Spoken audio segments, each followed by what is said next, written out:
vividly remember being in the car, him driving, and I just got so upset. I think it caused a fight. Have you ever had a scenario where you were judged negatively because you homeschool? How does your husband feel about you homeschooling? Is there any hesitation from his side? What hasn't worked is my heart goes out to you and I feel you, I gotta think about this one. And even if it's hard, even if it's stressful, even if you wanna pull your hair out and you're going crazy, even if you think you can't do it, you can. And you will.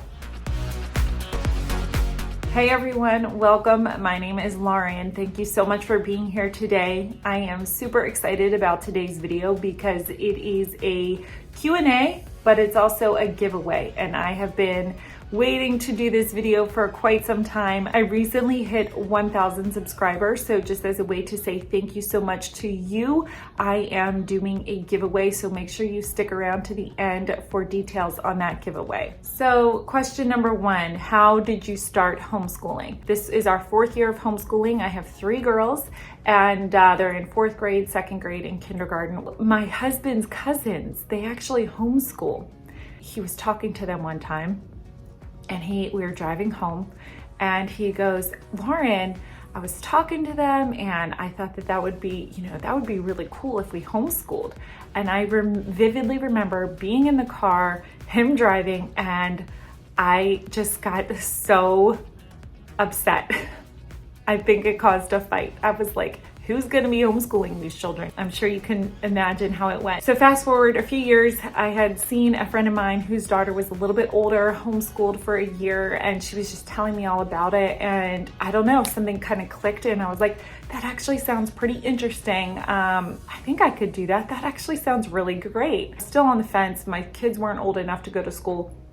And so I had sent my oldest, Larissa, to kindergarten because I was like, ugh, even if I do homeschool, I definitely don't want to teach her to read. That's way intimidating to me. And so I sent her to kindergarten.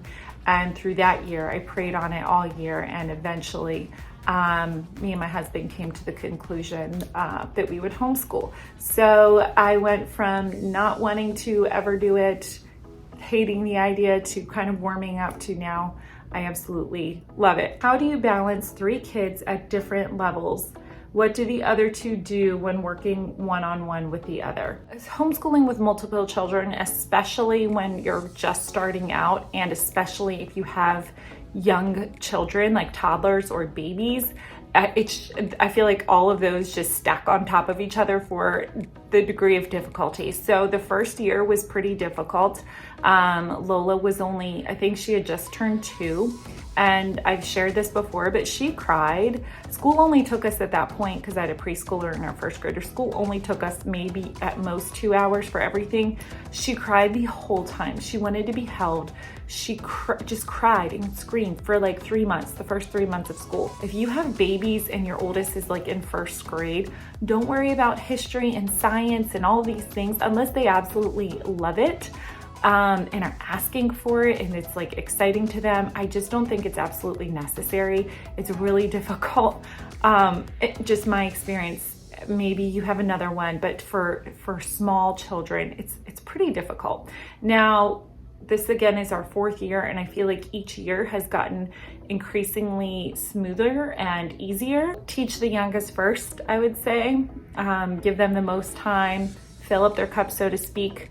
I have a few videos on teaching multiple kids, but just what has worked for us is knowing your kids. Do they need structure and routine? Do they need flexibility? Do they need to get all their work done at once and then take a break? Or do they need to do just one subject and then a break, and then work a little bit here and then a break? Getting to know your kids and what works for them and catering your day to kind of what's going to work best for their learning style and their personality is, I think, going to be really great to make your days run smoothly. And then grouping subjects together as best as you can. So we do history, Bible, science. We've always done those together. And then the only things that they do separately is things that are on their actual level. So math and language arts and handwriting, those are obviously separate, but grouping together as much as you can, so that way everybody is doing everything together at once. There's many more, but those are just some things that I'm thinking up off the top of my head. Next one, what is your favorite subject to teach? That I like good old language arts and math. I know that that's not a really fun answer, but I love those the best. Actually, I am liking history more and more. So I think that one is kind of slowly creeping up on me as far as like it's growing on me. But I just really have been enjoying math and language arts to teach so far. We'll see when it gets to like the upper grades for math. What worked, what didn't work, and what needs to change? Homeschool related. I gotta think about this one. What works is grouping subjects together as best as you can, taking breaks when needed, just doing, and I wish I would have done this earlier, doing as much of the child's subjects as you can at a time. So with my kindergartner, I try to do all of her subjects all together, and then my second grader, and then my fourth grader. Now I know not every child has that long of an attention span to do all of their lessons and everything at once. They need breaks, but I would say as much as you can, so that way you're not feeling like your brain is all scattered and you're all over the place. You're trying to divide and devote that much, that individual attention as long as you can, for as long as they will let you, on that one child, for as many subjects as that you can cover. And what hasn't worked is forcing things. So forcing like reading, forcing learning your letters, forcing just anything that is forced, it doesn't work. And even if it's something that they do like, let's say it's, math, and they really like math, but they're just having a hard day, and it's not like the subject in general, it's not the curriculum, it's just that day, that specific lesson, that moment in time. Don't just keep going past, well, we have to finish the lesson and we have to finish the lesson, because they're not going to be learning. When they are crying and upset and frustrated, and then you're frustrated, no learning is happening. So what works for us, what wasn't working, is just forcing through that. It's a waste of time. Taking the break, setting, doing a whole reset when they're ready to learn, and just calmly explaining to them, you can't learn in this environment. I don't teach when you are in this mindset. So when you're in a different mindset and you're more calm and you're ready to learn, then we'll go back to your lesson. And you're saying it not as though they're in trouble, not as though they've done something wrong, because they're not in trouble. It's just, you're not teaching them when they're like that. So that would be my biggest thing for what doesn't work. Do you plan on homeschooling next year? If so, do you plan on using new curriculum? So absolutely, yes, I do plan on using new. So absolutely, yes, I do plan on homeschooling next year. Will I use new curriculum? That you have to wait and see. Okay, next one is, do you think you'll go back to a Becca?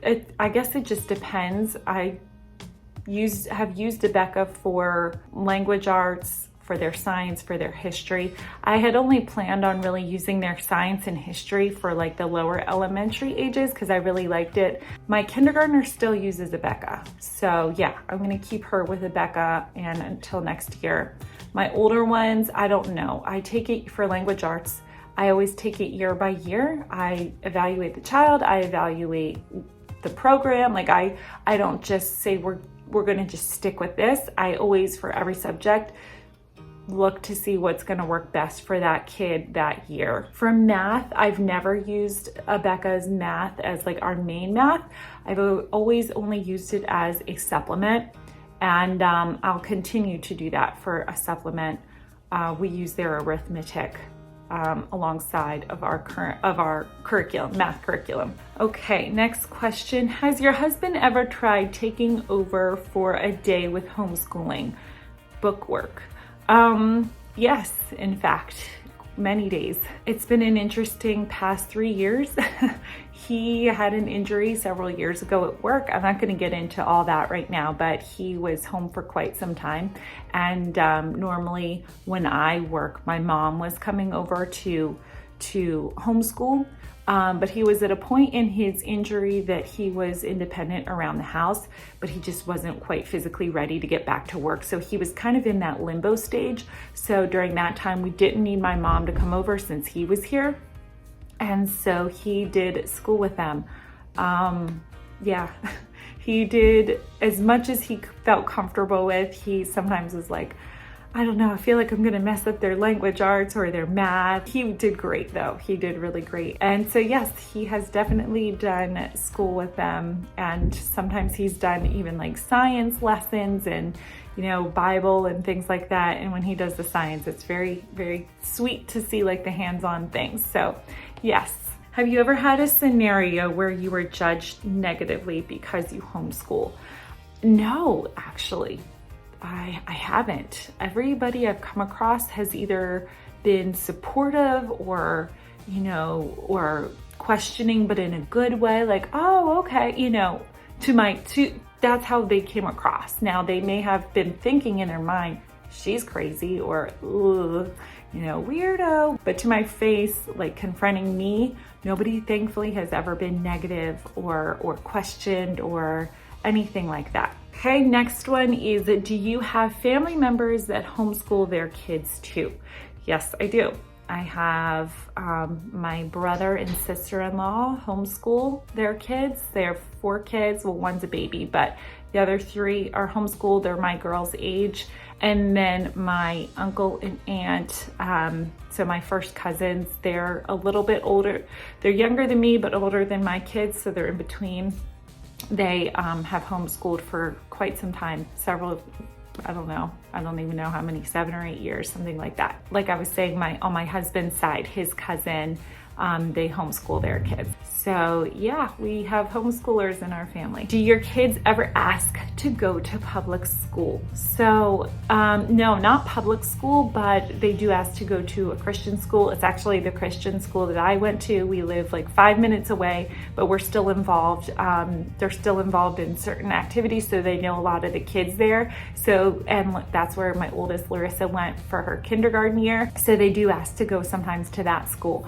But it was really funny. So my mom sometimes, like I've said, when I'm on my days that I work, she comes over and watches my girls and does school with them. Well, my dad had he had some health issues going on, and so she had to be home with him. So I dropped them off before going to work. And let me tell you what, none of us are great about getting anywhere early in the morning. We all don't love the rushing around and, you know, where's your books? Where's this? Did you eat? Brush your hair, like hurry up, make your bed, all that. And so that kind of cured that as far as them wanting to go to school. Cause I was like, you know that if you go to school, this is how it's going to be every single day. And they were like, oh yeah, we don't want to do that. What was your favorite subject growing up? Oh, that's a good one. I think I liked, I don't know. Let's see. I liked probably grammar. And then when I was in high school, I kind of liked the sciences, like chemistry and stuff. I really, really enjoyed chemistry. And so those would probably be the 2 that I like the best. How does your husband feel about you homeschooling? Is there any hesitation from his side? I just mentioned a story about him mentioning homeschool years ago, and I brushed it off, and we had never talked about it after that. But I had brought it up to him when my oldest was like 4 or 5, and I was like, maybe we should do this. And he was at first kind of like, I don't know, but we were both staunchly like, we didn't want to send them to public school. And so the only option was Christian school. So it was Christian school and then homeschooling. He agreed. He's like, you know what, that's fine.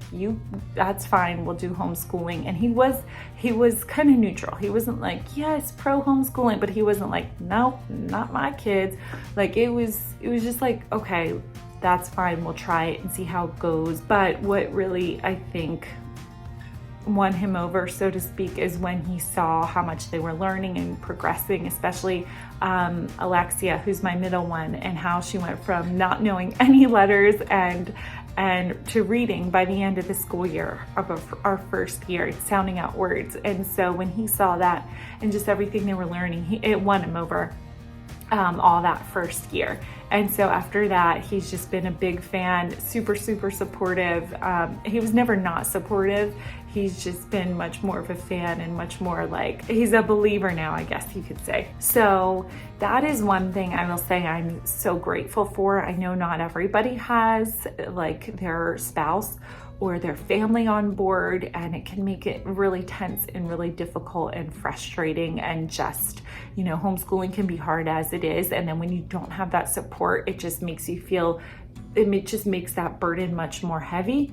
And so, yes, that is thankfully something that we both, you know, agree on and are on the same page about. But if you're not, and if you, my heart goes out to you and I feel you, and I pray that you will find the support that you need, and that you'll find the strength to keep going, because it's totally worth it. So the next one, what is one thing you struggle the most with homeschooling? Okay, so honestly, I would say my biggest struggle, like day to day, I mean, I have little things that come up here and there, but just a consistent struggle is me feeling like I just want to slow down and enjoy the moment that we're in. Not like, okay, I've got to finish this lesson so that I can go on to this lesson, so that we can do this lesson, so we can eat lunch and we can be done and get done at a certain, you know, like I kind of just a lot of times feel rushed, and nobody's rushing me. It's just something I'm putting on myself. So that is something that I'm trying to consciously, I just need help from God, honestly, to get that feeling of urgency, like we have to go on to the next lesson, you know, to push that back a little bit, enjoy the moments and enjoy the time, and realize like this is the best part of your day. Lauren, why are you trying to hurry it up? Like you like this part of the day better than any other part of the day. Like just slow down and enjoy it. So I would say that would be my struggle, is just trying to not feel that sense of rush. How do you and your husband make time for each other with everything else going on? I know it's very lame, but we just like to if we can find a show that we like together, like a series or a good movie that we can get into, we kind of like bond over that.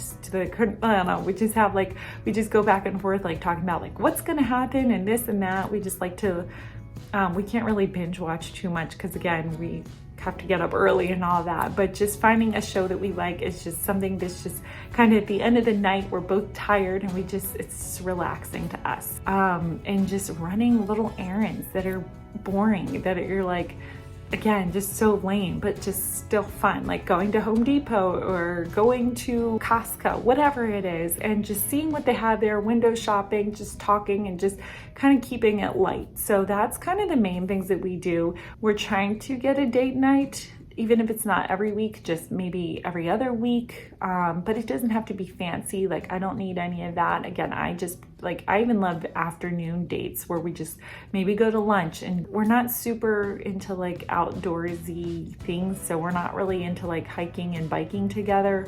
I don't know, we're kind of lazy. What is your main goal for this year with anything? Oh man, that could be so many things. God, just to be more consistent, like with reading my Bible and having that morning devotion time. That is something that I'm really trying to make more of a priority and a routine and a habit. So that's first. Second, with my husband, for me to kind of work on the things that I need to work on to become the wife that he needs, and praying for him. I can't change him, but I can pray for the areas that, you know, for areas of growth for him. So for my kids, just being more patient. Yeah. more patient with my kids and enjoying those precious moments and taking in the little simple moments of life. For homeschool, just enjoying the curriculum that we have now, not saying, oh, I can't wait, because I have this really terrible habit of like March, it might even be earlier this year, but I like just totally write off this year and I'm like already into next year, like curriculum shopping and everything. So just trying to finish out the year, in this present moment, and not worrying too much about the next school year. And then as far as YouTube, I would love to, I don't know, I can't really control what happens, just being consistent, uploading videos on a consistent basis, and hopefully being an encouragement to other homeschooling moms. So I think that those would be like main goals for the year. One is, what is your favorite book and why? All right, so here's a get to know me time. I mostly read like just self-help books. I don't really read a lot of fiction. That is something that I'm trying to get more into now. I just don't have a lot of time for fiction. I mean, I do, that's totally an excuse. I haven't read too much fiction, but as far as nonfiction, I really just love like Christian type self-help books. I feel like this is the worst answer. I've had so many that have been impactful, but one that just stands out off the top of my head is of Mess and Moxie. It's by Jen Hatmaker. There was a chapter in there talking about just love and loving others, and it was really, really powerful just to me, I think, at the time I was in, and so that was I really liked that one. The next one is, we live in an area that gets super cold and have long winters. What are some things you do as a family in the evenings to be engaging with one another and keep things fun? So I'm not a night person at all, regardless of if it's winter or summer. All my energy is done by night, and by 8 o'clock, my body knows, okay, like, let's wind this party down. And so honestly, at night, that's not when we're really like engaging with each other as a family. It's mostly a lot of times on the weekends. That's when my husband is off of work, and that's when we go out and run errands as a family and do just different things together as a family. We do like a Bible study once a week. We go together, having dinner together, that type of thing. So it's not necessarily like winter time activities. Those things are done kind of constantly throughout the year, but not necessarily at night, just because at night my body is just, I've tried it and my body is just like, yeah, no, we're going to bed. Do you have a long-term plan on how you will do science and history, or are you just taking it year by year?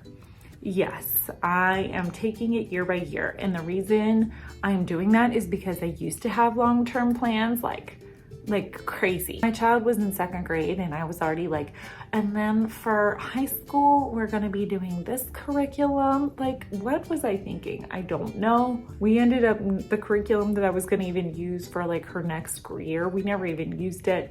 So all that to say, I had spent many hours contemplating like high school curriculum for my little children who were like barely able to form a sentence. I was just a little bit convicted, like you're wasting hours of time looking up curriculum that you don't even know what's going to happen in the next 8-10 years. So I just look up the next year and we take it year by year, and I reevaluate every year. Oh, sorry, there was a continuation part of that. It says, trying to figure this out for myself, really wanting to do all those subjects together from now on, but struggling on how I will do that. I really like Abeka's history and science. Okay, so as far as trying to figure it out, just take it year by year. You don't need to have it all figured out. I know we as homeschool moms, like a lot of us like organization and just want, we want to have things known.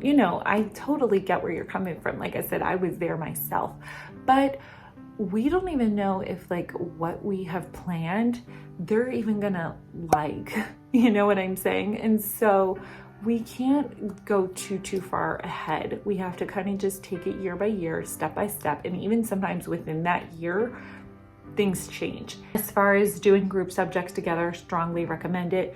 Abeka's history and science, I recommend it as well.